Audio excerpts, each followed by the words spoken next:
Hartsfield-Jackson Atlanta International Airport is the busiest airport on Earth, not by a small margin. In 2023, it handled 104.7 million passengers, more than twice the population of the entire state of Georgia, passing through a single facility in a single year. It processes over 900,000 aircraft movements annually, which works out to roughly one aircraft taking off or landing every 35 seconds, around the clock, every day of the year. By any measure of volume, efficiency, or operational scale, Atlanta is the definitive benchmark for what a major commercial airport can achieve. But here is the problem that the airport's operators, the city of Atlanta, and the airlines will acknowledge privately and rarely discuss publicly. Every single day, somewhere in that airport, a plane lands and cannot find a gate. Not because there are not enough gates in the abstract. Hartsfield-Jackson has 192 gates spread across 7 concourses, but because the way those gates are allocated,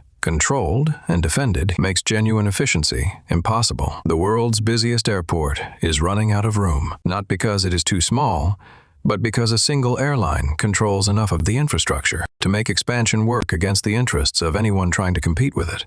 To understand the gate problem at Atlanta, you need to understand how Hartsfield-Jackson became the world's busiest airport in the first place. The answer is Delta Airlines, and it is not a complicated story. In 1991, when Eastern Airlines collapsed and surrendered its operations at Atlanta, Delta absorbed much of the capacity. Atlanta's geography had always made it a natural hub. It sits within a 2-hour flight of 80% of the U.S. population, and its weather, while occasionally severe, is reliably better than Chicago or New York for year-round operations. But it was Delta's decision to make Atlanta its primary hub, and the subsequent decades of route expansion through that hub that built the passenger volumes that made Atlanta number 1 globally. By 2023, Delta operated approximately 75% of all departures from Atlanta, a market dominance figure that has no parallel at any other major airport in the developed world. Heathrow's largest carrier, British Airways, has roughly 40% of capacity. Frankfurt's largest carrier, Lufthansa, has around 50%. Delta at Atlanta is in a category by itself. This dominance is reflected in the physical infrastructure. Delta controls the majority of gates at Hartsfield-Jackson through long-term lease agreements that were originally negotiated when the airline's dominance at Atlanta was first established. The lease terms, some dating back decades, give Delta effective control over a substantial portion of the airport's terminal space, including priority access to the busiest concourses and the most desirable gate positions relative to the main terminal and the automated people mover that connects the concourses. The gate allocation system at US airports generally allows airlines to hold gates under exclusive use or preferential use lease agreements. Under exclusive use, an airline controls a gate entirely, and other carriers cannot use it without permission. Under preferential use, the airline has priority for the gate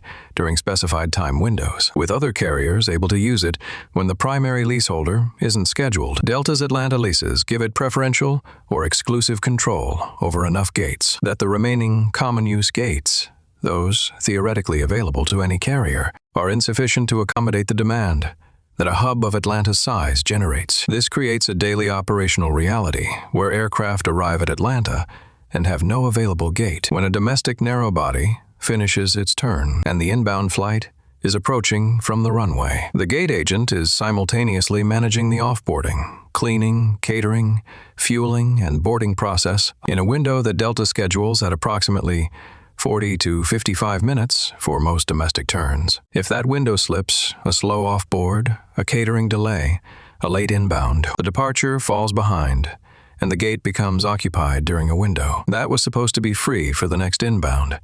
The arriving aircraft holds on the taxiway. The taxiway backs up. Other aircraft hold on the runway exit. The sequence of delays cascades into the next wave of departures. At Atlanta, this is not an occasional disruption. It is a structural feature of the daily operation. The schedule is optimized for an ideal conditions, turn time that the airport does not reliably achieve, and the buffer that would absorb normal variation does not exist. Because Delta has scheduled the gates to near their theoretical maximum utilization. New entrants face a different version of the same problem. An airline looking to establish new service from Atlanta cannot easily access the gates it needs. The common use gates that are nominally available are genuinely limited, and because they are common use, they are competed for by every carrier. That doesn't hold preferential leases. American Airlines, United Southwest, Spirit, and a rotating cast of smaller carriers all compete for the same pool of non-Delta gates. The result is that new entrants often operate from the least desirable positions in the terminal, require passengers to take extended walks through the airport, and struggle to achieve the turn times that make their business models work. At the slot-constrained hub that Atlanta effectively functions as, the City of Atlanta, which owns and operates the airport through the Department of Aviation, has been aware of this structural tension for years. The city's position is complicated. Delta is the airport's most valuable customer by an enormous margin, and any policy that genuinely challenged Delta's gate position would risk antagonizing an airline whose departure would be economically catastrophic for the airport. Delta is also one of Atlanta's largest employers, with a massive corporate presence in the city. The incentives for the city to enforce meaningful gate reallocation are weak, even in the face of pressure from smaller carriers and the DOT. The proposed solution has been expansion, Hartsfield-Jackson's North Terminal redevelopment plan, and separately, a proposed concourse T development. Envision adding new gates that would increase the airport's total capacity and provide additional common-use gate positions for carriers that cannot access the existing leased stock. The North Terminal renovation began in stages and has been in various phases of planning and partial construction for years. Concourse T, which would add approximately 20 to 30 gates to the South Airfield, has been studied and rediscussed multiple times without reaching a final construction decision. The challenge with expansion is that it does not resolve the fundamental structural problem. Adding 20 gates to an airport, where one airline controls 75% of operations, does not automatically make those gates available to competitors. If the new gates are leased to Delta on the same terms as existing infrastructure, because Delta has the volume and the financial standing to anchor the revenue bond financing that capital construction requires, the expansion increases total capacity without changing the competitive dynamics. The airport gets bigger. The power structure stays the same. The irony of Atlanta's gate shortage is that it coexists with one of the most remarkable pieces of airport infrastructure in the world, the underground people mover that connects the main terminal to concourses A, B, C, D, E, F, and T is a genuinely extraordinary system, fully automated, operating continuously, moving passengers between the terminal and the far end of Concourse E in under 4 minutes. The airport's layout, while sprawling, is navigable in a way that many larger airports are not. Connection times at Atlanta are among the tightest in the U.S. system, and the airport generally achieves them. The problem is not design. The problem is that the infrastructure is being used by an airline that has optimized it for its own network rather than for the airport's broader competitive health. The financial mechanics that sustain this structure are worth understanding because they reveal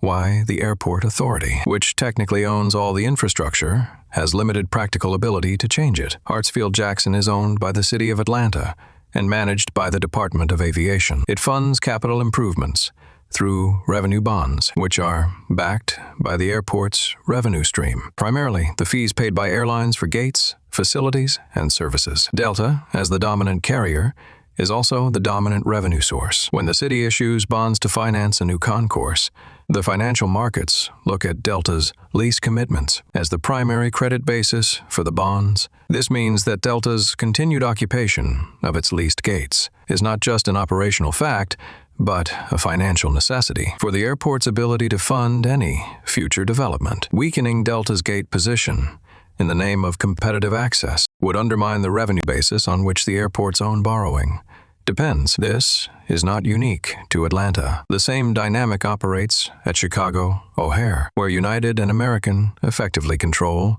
the gate infrastructure, at Charlotte Douglas, where American's dominance creates similar structural barriers, and at Houston Bush Intercontinental, where United's concentrated presence shapes the airport's competitive landscape. The difference at Atlanta is one of degree. Delta's 75% share of operations is higher than the dominant carrier's share. at virtually any other major U.S. airport, and the resulting structural lock-in is correspondingly more entrenched. The competitive consequence for airlines trying to enter or grow at Atlanta is severe and largely invisible to the traveling public. A carrier that wants to add a new route from Atlanta to a domestic or international destination needs a gate to operate that route if no common use gates are available, and at Hartsfield-Jackson, the common use gate inventory is limited. The carrier cannot operate the route, regardless of the commercial merits. This is not a market failure in the economic sense. It is a deliberate outcome of a leasing structure that was designed decades ago, when the airport's governance framework